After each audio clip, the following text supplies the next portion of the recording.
उसने कहा कि मुझको, इस अग्नि को तुम नदी के उस पार ले जाओ, क्योंकि उस पार ब्राह्मण नहीं रहते,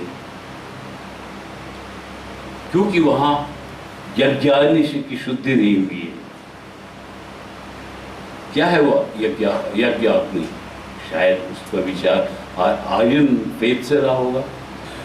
फिर ये भी कहा, आज तो बहुत ब्राह्मण रहते हैं लेकिन पहले भी रहते थे, क्योंकि अनकल्टिवेटेड लैंड है, ये मार्शी लैंड है, तुम यहाँ जाके बसो। तो उसने बनाया विदेह, और शतपथ ब्राह्मण यही कहता है कि इसलिए आज भी सदा निरा विदेह और कौशल देश की सीमा रेखा है, और हम जानते हैं ऐसा ही है कौशल देश की सीमा रेखा। बाद में हम देखते हैं इस पार आपका कौशल अयोध्या वगैरह थे, और इक्ष्वाकु वंश के श्रावस्ती में शाक्य थे, और ये कुशीनगर और पावा के मल्ल थे।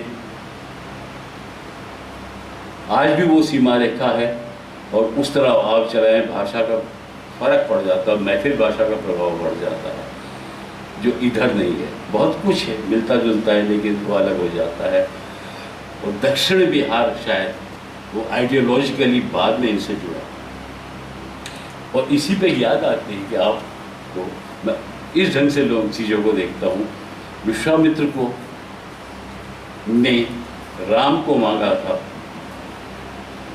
दशरथ से, क्योंकि वो कहते असुर लोग उनके यज्ञों का विध्वंस कर देते हैं, उनको शिक्षा देनी है। राम गए तो राम के साथ लक्ष्मण ने जाना जरूरी था, तो साथ गए दोनों। फिर वो उत्पातियों को बस में किया। उसके बाद विश्वामित्र, पता लगा, विश्वामित्र ने कहा अब तो ये काम हो गया, चलो सीता का स्वयंवर हो रहा है, वहाँ चलते हैं मिथिला में।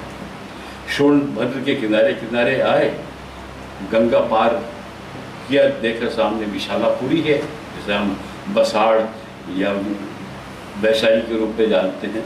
उन्होंने विशालापुरी को देखा और आगे गए गौतम ऋषि के आश्रम में। वहाँ अहल्या गौतम ऋषि के शाप से निर्जीव पड़ी थी, राम के चरण पड़े, वो सजीव हो गई। अहल्या, इसका बड़ा भारी एक महत्व है। अहल्या बने जिस जमीन में हल नहीं चला, जो अनकल्टिवेटेड लैंड है, जैसा कि शतपथ ब्राह्मण में आपने देखा। तो राम का क्या संबंध है? अहल्या सजीव कैसे हो गई? और आगे जाके राम उस सीता से विवाह करते हैं। सीता का आप जानते होंगे मतलब साहब, आपके वहाँ क्या कहते हैं, जो हल जोतते हैं उसे क्या बोलते हैं? जो लाइन बनती है क्या बोलते हैं?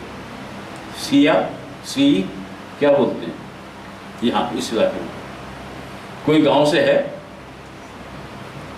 आप तो सब नागर जन है, शायद आपको पता नहीं होगा। गांव में जाएंगे तो सी है, सिया ऐसा ही बोलते हैं। वो सीता का मतलब वो होता है जो लांगल पद्धति, हल जोतते वक्त जिसमें बीज बोया जाता है, वो सीता है। उस सीता से विवाह करते हैं जो भूमि की पुत्री है, अयोनिजा है, योनि से पैदा नहीं हुई थी। और पाला किसने रहे? सीरध्वज जनक थे। वो जनक जिनके ध्वज में ही सीर बना है, यानी कि हल बना है।